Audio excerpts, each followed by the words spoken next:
Intuition teaches you self-awareness and letting go of control. Hi, my name is Leah Chantel. Welcome back to my channel. And today I'm going to talk to you a little bit about our feminine divine nature and some of the lessons about our femininity and our yin energy also come from the Tao Te Ching, from Lao Tzu. And so I'm talking a little bit about today of how our feminine energy actually helps us move through life more smoothly, and our intuition internally guides us to that feminine aspect to ourselves. Now, there are situations where we are in positions of authority and control. And in those situations where we're in a role where we do need to take control, we do need to be an authority figure, then yes, it's appropriate to behave in a more controlling manner. It can be appropriate to give instructions, to tell people what to do.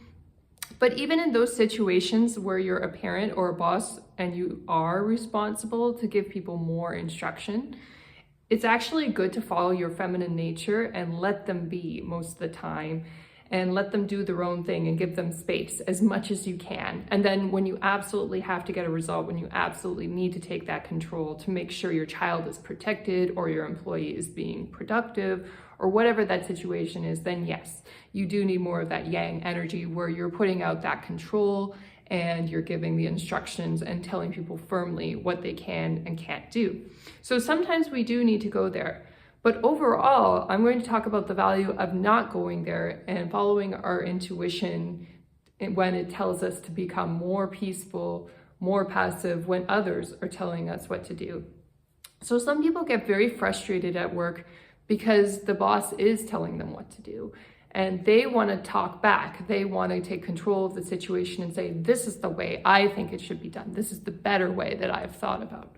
Or maybe it's a person at home, maybe it's a parent and they're extending you a controlling message. They're saying, you shouldn't do this or you shouldn't do that when you're an adult, right?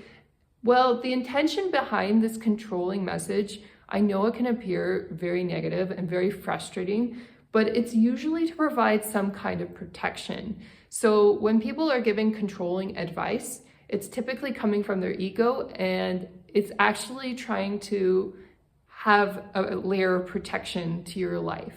And so that's a good thing to remember when other people are sending you frustrating, controlling messages, that usually the intent behind it, although the message is negative, is actually quite good.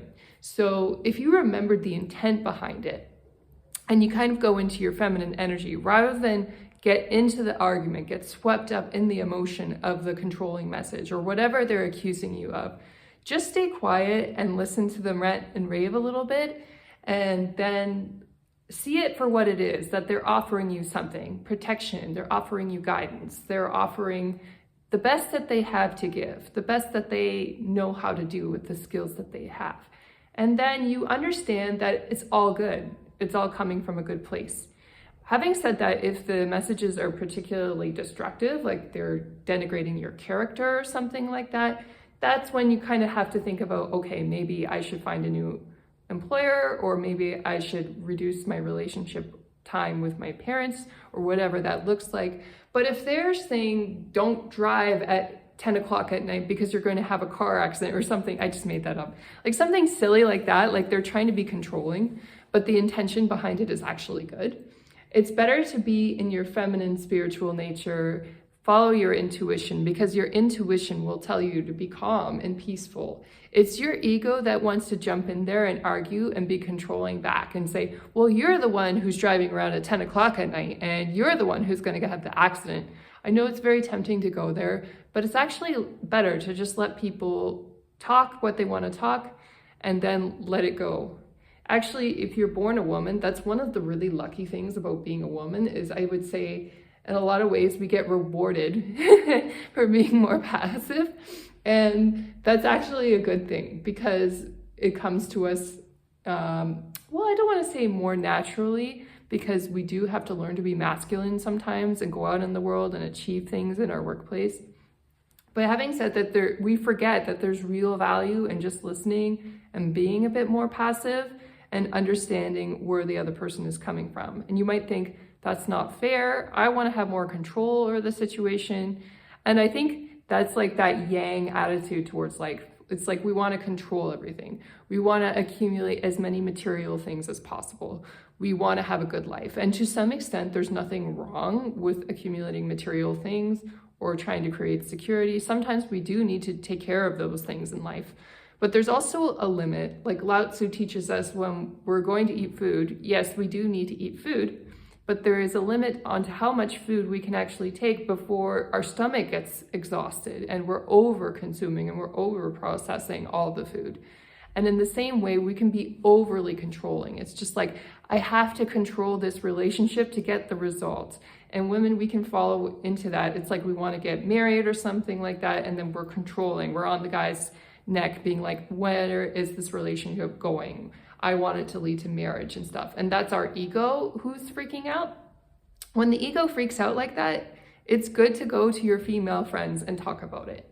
And then figure out what the best calm approach is when you're feeling emotional, rather than text somebody or tell somebody how you're feeling. Especially when you're in relationship, like personally with a partner. If you feel emotional and tempted to over text them, go to your friends and text your friends instead. And try to get some help and support from them. Although you can kind of overdo it on your friendships too, but like they know you better and they've usually known you longer. So go to them first and see what they have to say and take the best, most logical course of action for your issue, rather than getting emotional over text, because that almost always leads to like a really bad result. Instead, be calm and have a strategy. If somebody is with you for over 2 years, and let's say 2 years is your mark when you want to get married after being in relationship. If that time passes, have a strategy of figuring out how to deal with it. And there's no right or wrong about it. Maybe you're happy and you just want to stay, or maybe you want to break up. But regardless of whatever the strategy is, just decide what it is for yourself and then be very calm and execute on your strategy or deal with it. But don't get into the controlling argument, or don't try to control others.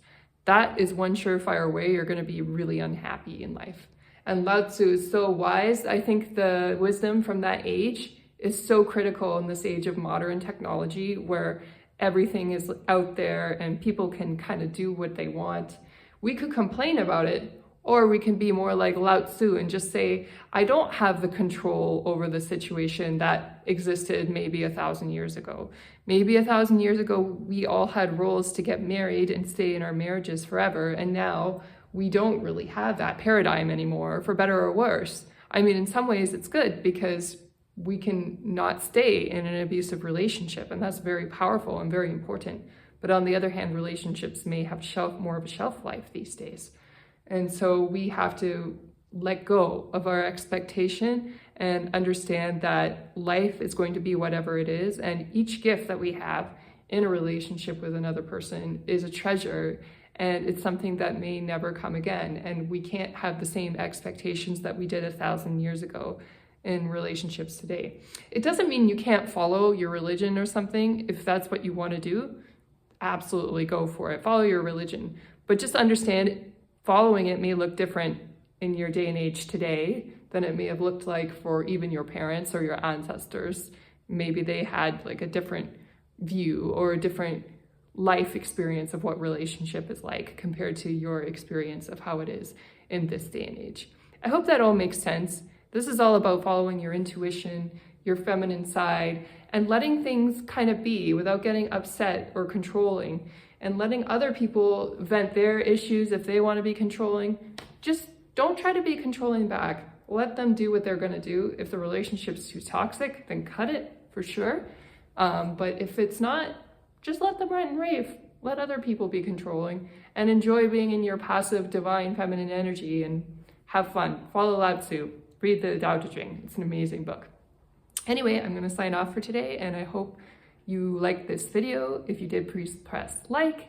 And if you want to subscribe to my channel, feel free to do that. If you want some more coaching on how to deal with these controlling people that could be in your life, sometimes it's a bit more toxic than the advice I'm giving in this video. And so it can be really critical to get one-on-one coaching either for half an hour or an hour with me. You can book me, and I'll certainly go into more detail because some of the really critical advice comes from the details and understanding who this person is and what the situation is. And I'd be really happy to help you with that. So I hope you're all having a wonderful day, and take care. Bye now.